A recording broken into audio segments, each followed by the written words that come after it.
Di awal ada Top Itipat mendatangi bank. Dia mau minjam uang sebesar 10 juta baht atau sekitar 4,7 miliar rupiah untuk membuka bisnisnya. Teller bank lalu menyuruhnya memberikan alasan kenapa dia harus dipinjami uang sebesar itu. Top lalu cerita, saat masih SMA dia sedang belajar, bukannya mendengarkan guru malah main game online. Top punya item yang langka, terus ada orang yang mau beli seharga 12.000 baht. Langsung transfer ke rekeningnya. Dia pulang minjam buku rekening pamannya dan duit pun cair. Semenjak itu Top terus menjual item game sampai duitnya banyak. Lalu untuk beli mobil menaikinya ke sekolah dan mengajak pacarnya jalan-jalan. Pulang ke rumah, orang tua Top memarahinya, dapat uang dari mana, dituduh ikut taruhan bola. Top menjelaskan semua itu dari hasil ngegame, orang tuanya nggak percaya, dan ibunya meminta Top belajar saja, nggak usah aneh-aneh. Tapi Top bodo amat terus main game sampai lulus sekolah. Dia melihat hasil tes masuk universitas negeri, tapi nggak lolos. Tanpa ada rasa sedih atau kecewa, langsung lanjut main game lagi. Singkatnya dia beli PS dan DVD player. Pulang ke rumah, orang tuanya memarahi Top karena nggak lolos tes masuk PTN. Tapi Top meyakinkan orang tuanya masuk PTS nggak apa-apa, sama aja. Ayahnya marah karena cuma ingin Top kuliah di PTN, karena di PTS itu biayanya mahal guys. Ayah ibunya pun berdebat masalah keuangan untuk nanti kuliah Top. Top di kamar melihat sisa tabungannya menipis dan akun gamenya juga keblokir karena kedeteksi untuk komersil. Dia bingung lalu melihat DVD player yang tadi dibeli. Top kemudian kembali ke toko untuk membeli banyak DVD player. Dia menawarnya sampai deal dan nanti akan dijual kembali. Di rumah, Top menunjukkan DVD player ke Pak Aman dan ibunya, tapi saat dinyalakan ternyata itu barang rusak guys.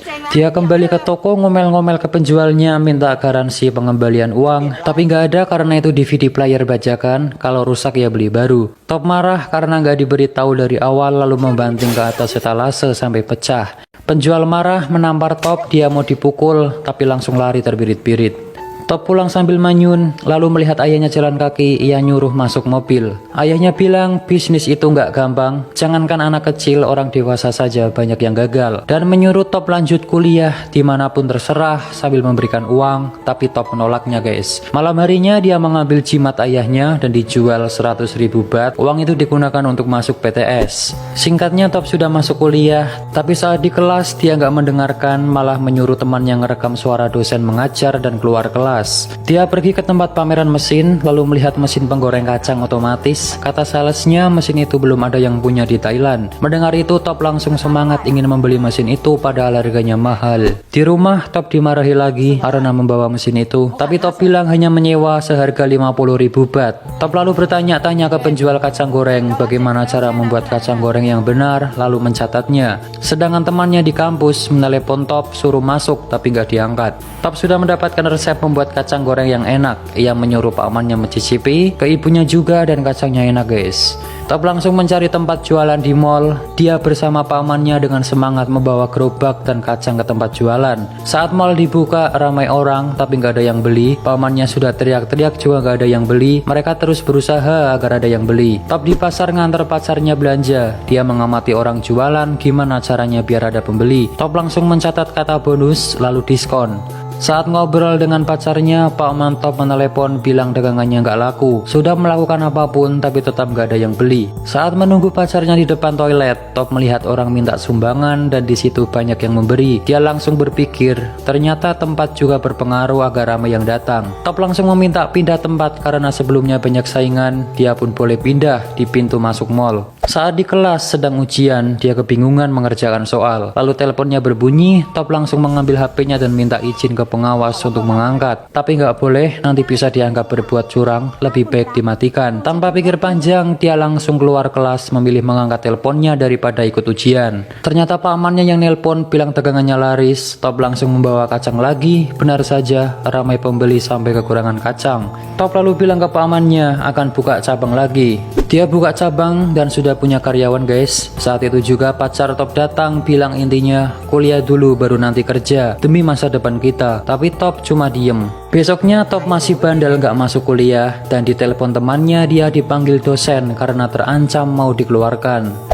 Tapi Top gak ngurus, dia tetap jualan. Di tempat jualan, Top dimarahi pemilik mall karena asap dagangannya itu mengotori plafon. Dia diancam akan dibatalkan kontraknya. Tapi Top berjanji akan mengecat ulang plafon, lalu dia diberikan syarat besok harus selesai. Kalau enggak, kontrak batal. Top langsung ngecat ulang plafon dibantu pamannya, tapi pengunjung merasa terganggu. Dia kembali dimarahi dan disuruh malam saja ngecatnya. Malam harinya Top kembali ngecat, sekarang dibantu ibunya. Satpam datang bilang mall mau ditutup. Top bilang sedikit lagi, si satpam masih nggak boleh, sudah waktunya tutup, nanti bisa kena sanksi. Top langsung ngambil uang untuk nyuap si satpam. Satpam menatap ibu Top dan menyuruh anaknya diajari kejujuran serta tanggung jawab. Uang dikembalikan lalu menyuruhnya segera pergi.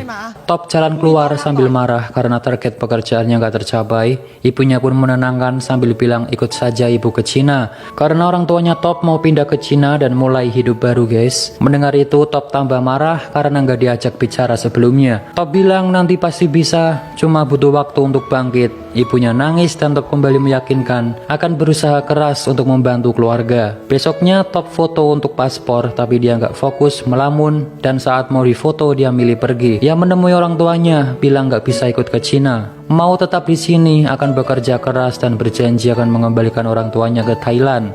Dia pamitan sama ibunya dan ayah Top berkata, kita harus mengawali semuanya, jaga diri baik-baik, ayah sayang kamu, lalu pergi. Top langsung semangat bergegas kembali ke mall untuk mengecat plafon. Tapi Top dihadapkan kabar buruk lagi guys, beberapa dagangannya dihentikan karena masalah yang sama. Di rumah, Top termenung pusing, di depan ada tetangga yang gosip, ia ke gerbang ternyata ada surat pemberitahuan penyitaan rumah. Surat diambil dan dibuang. Saat jalan Top bertemu pacarnya sambil marah mendorong Top sampai jatuh. Dia marah karena Top gak pernah menghubunginya lagi. Top langsung meluk pacarnya. Di dalam mobil Top curhat masalah dagangannya dan si pacar mengajak dia kembali kuliah karena SMA saja nggak cukup katanya. Si pacar lalu memberikan rumput laut kering yang belinya itu jauh, belum banyak dijual di sekitar. Top lalu memakannya, terasa enak dan langsung punya ide.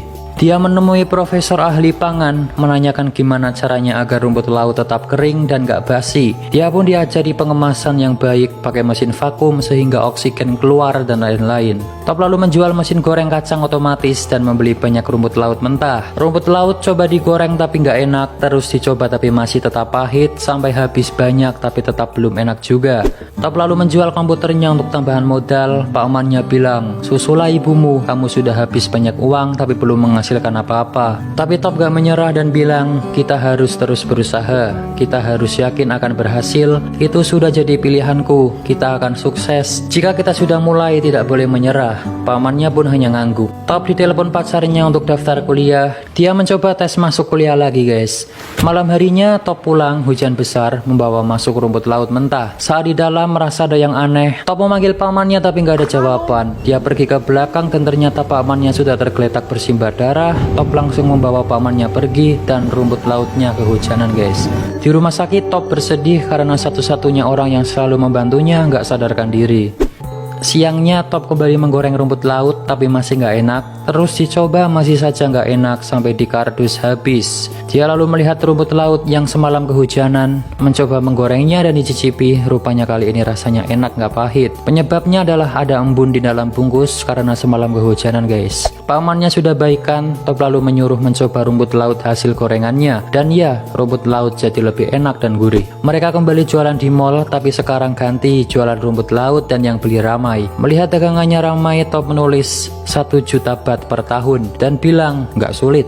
Ibu Top menelepon menanyakan kabarnya. Lalu ayahnya juga ingin mengajak Top nyusul ke Cina. Dia sudah disiapkan universitas di sana. Top lalu tanya berapa hutang ayahnya dan ternyata jumlahnya 40 juta baht atau sekitar 12 miliar rupiah. Top mendengar itu pun shock.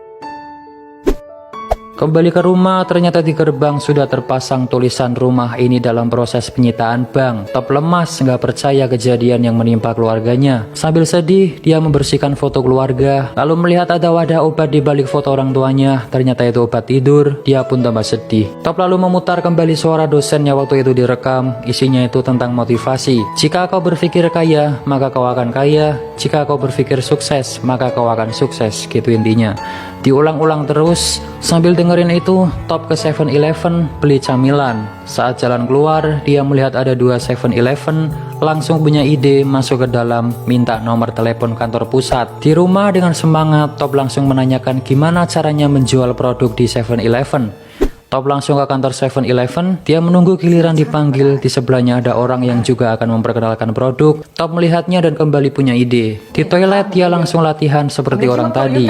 Top kembali menunggu sampai orang tadi sudah selesai, dan ternyata direktur ada rapat. Dia kembali disuruh menunggu lagi. Top menunggu sampai sore, direktur pun datang. Dia diberikan kartu nama dan disuruh meninggalkan produk. Nanti akan dicek karena direktur masih ada rapat. Tapi Top minta 10 menit saja untuk menjelaskan produknya. Produk diberikan ternyata belum layak dijual guys, karena kemasannya kebesaran dan kurang menarik, harganya juga kemahalan. Produknya ditolak.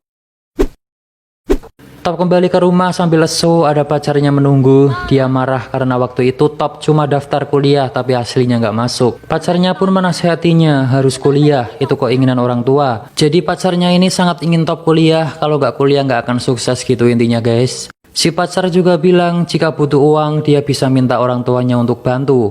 Karena Top ini orangnya nggak suka minta-minta, dia pun marah lalu masuk, kunci gerbang dan meninggalkan pacarnya. Dia pun nangis. Malam harinya Top lusuh lemas, tidur di samping pamannya sambil nangis dan curhat. Dirinya begitu brengsek, pacarnya sungguh mencintai dan mengkhawatirkannya, tapi Top malah membuat kecewa. Pamannya pun menenangkannya. Esok harinya dia masih nggak menyerah, langsung pergi ke tempat cetak kemasan, menyuruh membuatkan desain yang bagus untuk produknya. Dia minta nama produk diganti yang bagus, tapi kata si pria, nama produknya sudah bagus, Tao Kai Noi, artinya pengusaha muda.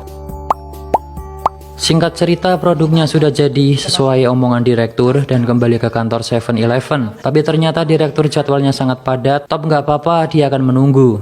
Dari siang sampai setengah 4, sampai ketiduran, sampai sore pun direktur nggak keluar, padahal mondar-mandir guys. Top merasa nggak ditanggepin, akhirnya pergi. Di lift, dia memberikan produknya ke satpam dan pergi. Top pergi, si direkturnya keluar nyari Top. Dia bersedih merasa gagal dengan tujuannya dan menelepon ibunya bilang akan menyusul ke Cina. Di lift ada karyawan melihat produk Top, dia tertarik dan mengambilnya, memberikan ke resepsionis, memakannya dengan lahap, dan memberikan ke koleganya karena rumput laut itu sangat enak guys. Ibunya Top bilang, ibu akan selalu mendukung Top, jangan menyerah, kamu akan memiliki masa depan yang indah. Si direktur masuk ke lift dan lihat produk Top sisa 1, dia sepertinya tertarik. Top dipanggil ke kantor guys, produknya diterima tapi ada syaratnya. Dia harus membuat 72.000 bungkus dan mengirimkannya ke 6.000 cabang 7-Eleven. Juga harus dicek kebersihan pabrik tempat produksi. Jika syarat terpenuhi, produknya diterima sepenuhnya. Top pun setuju. Di rumah dia kebingungan gimana caranya bikin 72.000 bungkus dan di mana dia harus menunjukkan pabriknya, sedangkan dia nggak punya pabrik. Nah kembali ke awal tadi guys, ternyata dia ke bank mau pinjam uang 10 juta baht itu buat bikin pabrik dan rekrut karyawan. Teller bank melihat dokumen Top, ternyata umurnya masih 19 tahun. Top dipuji masih muda, sangat bersemangat, bagus. Tapi bank nggak bisa meminjamkan uang karena belum cukup umur. Dan keluarga Top juga punya hutang 40 juta baht, dia pun cuma diem. Di mobil Top sedih, lalu menyalakan musik dengan keras dan teriak kencang di dalam. Top kemudian menjual mobilnya dan memutuskan untuk terbang ke Cina menyusul orang tuanya. Di bis, dia melihat tiket pesawat, langsung memukul gembok ruko lalu membuka pintu. Ternyata Top masih nggak nyerah guys, dia ke toko bekas orang tuanya yang dalam proses penyitaan bank. Di tempat itu, dia akan mendirikan pabrik. Dengan hasil uang jual mobil dan tabungannya, dia gunakan untuk modal usaha. Saat di stasiun mau masuk ke kereta, Top melihat pacarnya sedang asik dengan teman. Kereta datang, ternyata dia sudah gandengan tangan sama cowok lain. Top hanya dia memandanginya sampai nggak ingat mau masuk kereta. Kembali ke pabrik, Top sudah merekrut karyawan dan sedang menyiapkan pabrik untuk inspeksi. Pabriknya dinamai Tao Kai Noi. Direktur datang bersama orang yang ngecek kelayakan pabrik. Pabriknya dicek dan si Pak Man menyuruh Top nyokok saja agar disetujui. Tapi dia menolak karena nggak mau ibunya dikatain lagi nggak mengajarkan anaknya kejujuran. Pabrik dicek ke dalam dari lampu, penggorengan, pengemasan, dan lain-lain. Selesai mengecek, direktur mengatakan pabrik belum sesuai standar. Masih banyak kekurangan seperti lampu yang nggak ada tutupnya, itu bisa ada debu jatuh ke makanan. Wastafel harusnya pakai keran di kaki, lalu saluran air belum benar. benar, alkohol yang digunakan bukan untuk cuci tangan tapi itu untuk luka dan lain-lain. Top pun berjanji akan memperbaiki semuanya. Direktur pun akan merundingkan dan memutuskan nanti hasilnya dikirim lewat fax email. Saat mau pergi, pamannya menyuruh disuap saja biar keterima. Top mau memberikan amplop itu tapi langsung pura-pura memberi salam. Singkatnya semua sudah diperbaiki, dari pekerja, rumput laut, lampu, wastafel, pengemasan, dan lain-lain. Mesin fax email pun berbunyi dan itu surat dari kantor, tapi suratnya nggak sempurna karena printer habis tintanya. Dia pun menerawang keluar, dilihat-lihat, diterawang-terawang, diraba, ada tulisan gede sendiri terlihat, disetujui. Melihat itu Top pun senang. Target 72.000 bungkus sudah terpenuhi, semua orang bergegas memasukkan ke truk untuk dikirim ke distributor. Top langsung memeluk pakmannya dan berterima kasih sambil bilang sudah menghabiskan apapun yang dimiliki. Jika ini gagal, kita nggak punya apa-apa lagi. Top akan kuliah dan nggak keras kepala lagi. Dia langsung bergegas masuk truk. Sampailah di gudang penyimpanan. Dengan semangat Top menemui kepala gudang, tapi ternyata sudah telat sejam, nggak boleh masuk guys. Top memohon cuma terlambat sebentar, tapi masih nggak boleh. Top sangat memohon karena nasibnya bergantung pada produk itu. Kepala gudang melihatnya, merasa kasihan, akhirnya diperbolehkan masuk. Dia pun sangat senang, saking bersemangatnya sampai mimisan guys. Produk rumput lautnya pun akhirnya dimasukkan. Top lalu nelpon orang tuanya, dia minta maaf dan bilang ayah ibunya nanti bisa kembali pulang. Dia pun nangis. Dijelaskan 2 tahun setelah kerjasama dengan 7-Eleven, Top bisa melunasi hutang ayahnya 40 juta baht dan bisa kembali menempati rumah bersama orang tuanya. Setelah 2 tahun, Top kembali ke bank mengajukan suntikan modal. Dia pun menunjukkan rencananya membangun pabrik yang besar. Dijelaskan saat ini tahun 2010, Top memiliki 2.500 karyawan, mengirim produknya ke 6.000 cabang 7-Eleven, mengekspor camilan rumput lautnya ke 27 negara di dunia. Top juga sudah memiliki perkebunan rumput laut di Korea Selatan. Pendapatan Top tahun 2010 sebesar 1.500 juta baht atau 450 miliar rupiah. Saat ini Top berusia 26 tahun. Top sudah sukses guys. Dia bareng pakmannya naik pesawat, main game, senyum-senyum dan ada kutipan motivasi. Jangan patah semangat walau apapun yang terjadi. Jika menyerah maka habislah sudah. Top itipat dan cerita pun selesai. Film ini penuh motivasi yang bisa kita pelajari ya guys.